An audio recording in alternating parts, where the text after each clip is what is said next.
Pozdrav svima, ovdje sam ja Veljko i znam da rijetko uploadujem snimke u 1080p, da je samo moja faca, da ne igram neku igricu, ali danas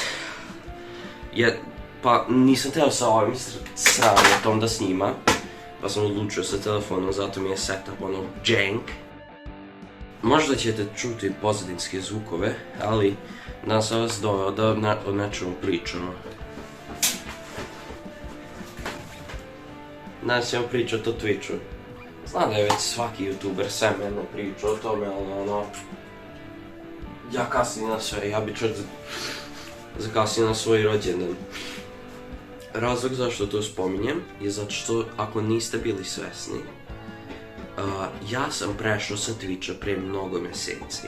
Znači, taj sajt je bio nisam teo da se ulogujem u YouTube, pa onda da se ulogujem u Twitch, onda da skinem snimke sa Twitcha i onda da napravim video za YouTube. To mi je bilo samo teško sranje, pa sam odlučio ići samo na YouTube i onda sam otvorio Carina Vivo.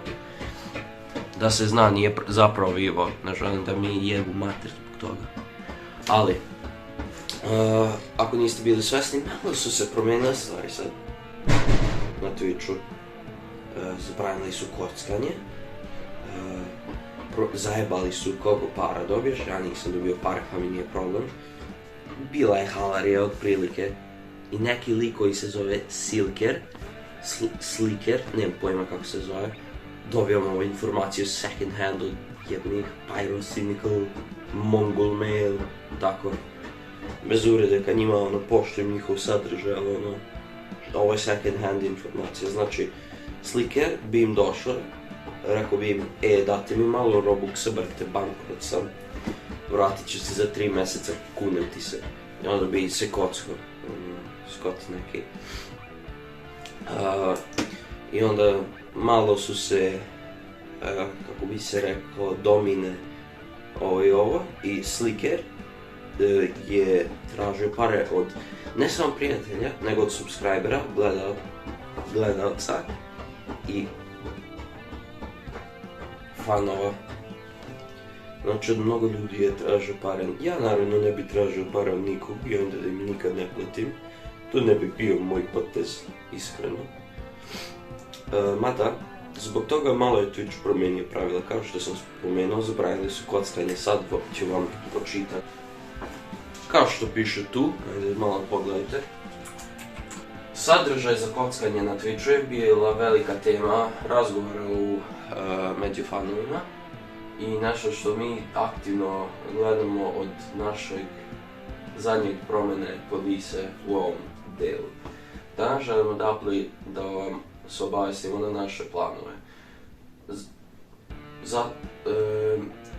Dok mi zabranjujemo prosleđivanje web stranica ili kodova za sve sajtove koje uključuju slots, rulet ili dice, kocke,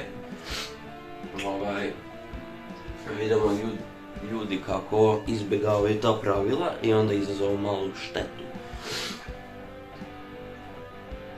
Znači, mijenjat će njihova pravila oktobra 18. da zabrane sve slotove, rulete i kockanje koji nisu i sve igre koje nisu licenzovane u Americi, zato što je američka firma. Nastavit ćemo da dozvolimo sajtove koji se fokusiraju na kockanje na sportovima, fantasy sports i poker.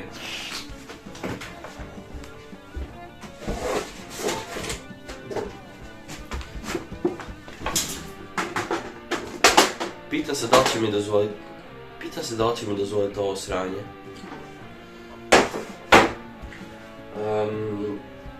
Prosledit će više podatke kasnije, ali da, to je otprilike za to.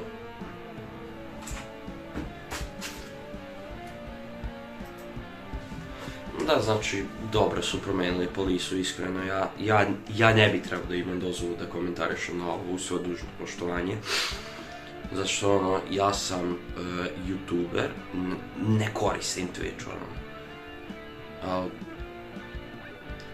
Da, ono, jako me zainteresovalo kako im servis propada. Za malo pa sam zaboravio. Pazite sad ovo. Kao što sam spomenuo, promijenili su koliko dele pare ka kreatorima. Znači, ako se usmerimo ovdje opet.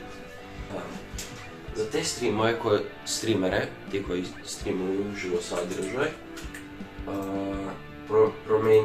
promijenit će dogovor na 730 podjela para za prvih 100.000 zarađeno kroz subskripcije. Znači, kao ljudi, ne da ti zaprate nalog, nego da ti plaćaju pare. Znači, na Twitchu, da objasnim, imaš follow, što svako ima, i onda imaš subscribe. Na YouTube imaš samo subscribe ili join. Neću da budem siguran, ali nadam se da ja malo dobijem taj join, brate, brate. Dalje, umjesto 50-50, da, evo, koristit ću poker čipove za vizualnu reprezentaciju. Znači, zamislite ovo. Uzet ću 6, zato što ne znam da brojim. 8, jer ne znam da brojim. Znači, evo, imaš $8 si zaradio. Twitch bi ranije uzeo pola i onda bi tebi direktno poslao pola. Ali sada je malo drugačije. Zaradio si $8 i opet, ali umjesto da ti daju $4, sada ti daju 3, a ovo ide ka njima. Znači, evo ti $3, brate, jebi se. To otprilike žele da kažu. I pošto ja nisam dobio monetizaciju, niti ne želim da dobijem monetizaciju, jer taj sajt je sranje. Mislim, jedina dobra stvar je chat. Još uvijek sranje sajt, pa dobro što sam pobjegao s toga. Usput izvinjava se što zvuču kao narkoman, malo mi začupljiv nos. Pa da, to je sve za vesti o stranim sajtovima. Sada o vestima o lokalnim sajtovima, srpskim sajtovima. I znate šta je cool? To je moj sajt. Ovo tu na ekranu sada što vidite, to je moje. To je moje pičko. Odite, link u opisu. Pa da, to će biti to za danas i pali outro.